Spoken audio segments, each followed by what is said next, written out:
Well, you don't need 4 speeches tonight. In fact, Donna gave much of what I was going to say and did it better than I would have. So let me I would just say 3 things and then get out of your way. First and foremost, I deeply appreciate the collaborative partnership we had. I have to acknowledge Nick Rahal, chair of the committee, who helped zero in on this from the outset. There are modest jurisdictional issues that bubbled up, but Nick and his staff were resolute from the beginning. We had a chance on a very crowded agenda to be able to move something forward, and I really appreciate that. And in addition to his staff, I would acknowledge Janine Benner, who's our legislative director, sort of hiding in the back, and a gentleman who's not here, Judah Ariel, who is emblematic of the amazing young people who work for us on the Hill. These 20-something certified smart people who just sink their teeth into these issues. And Judah, who's a city boy from Cleveland, got deeply involved with forestry issues, the nursery industry, international affairs, and just lived with this thing for a year and a half. What it represented, I think, was an opportunity for us to help people design their shade of green. Now, I am represented perhaps a little bit to the left of the spectrum. Some would say a pretty pathological environmentalist. But part of what we've attempted to do in a really bizarre and too often partisan climate is to be able to identify those environmental issues that bring people together rather than divide them.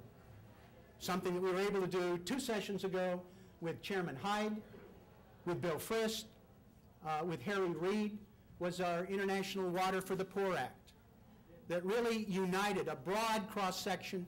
And Chairman Payne knows of what I speak and has continued to exercise amazing leadership with his subcommittee dealing with Africa in international affairs. And people walk away feeling good about it.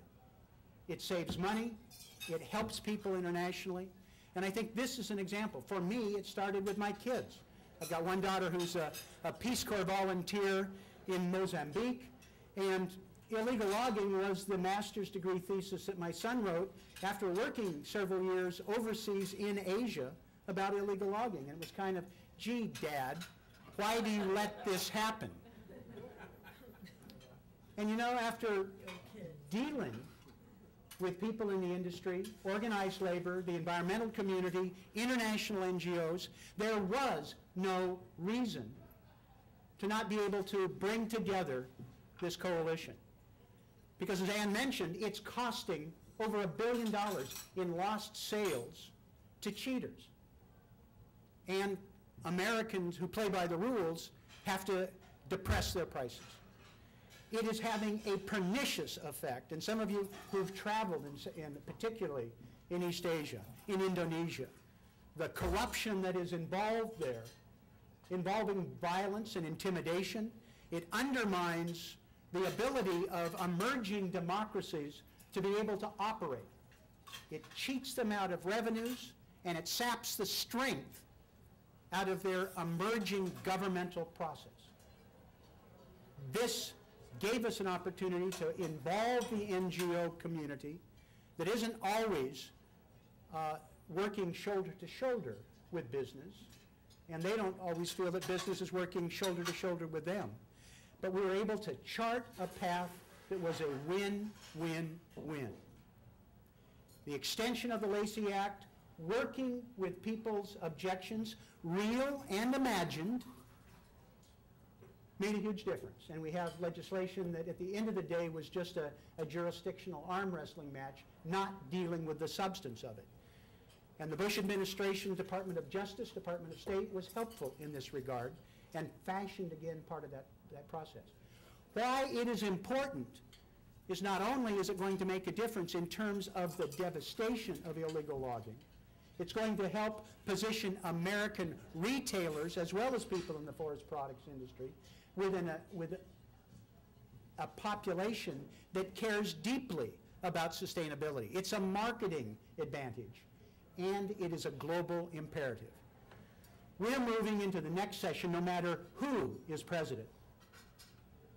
John McCain and Barack Obama are committed to dealing with a carbon-constrained economy and being an international partner with the European Union, Asian countries. It's going to happen. And what you've helped us do with illegal logging is chart a path where we can be able to move forward. Mr. McCurry, we're going to miss you on Ways and Means. We've introduced a bill that would deal with carbon, that would go through the Ways and Means structure, and hopefully we can get some of your guidance before you leave. But there's an opportunity for us to fashion the same sort of partnership, the same sort of opportunities to bring people across the aisle, to make a huge difference for American industry and reward the forest products industry for its contribution to solving this problem, and not penalize the early adapters. So I appreciate the partnership. I appreciate what this legislation represents in and of itself. Gets me out of trouble at home.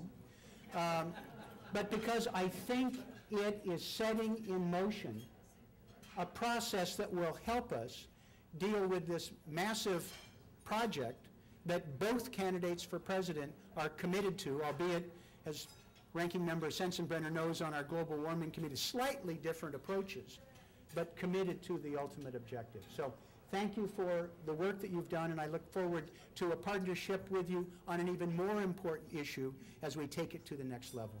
Thank you very much.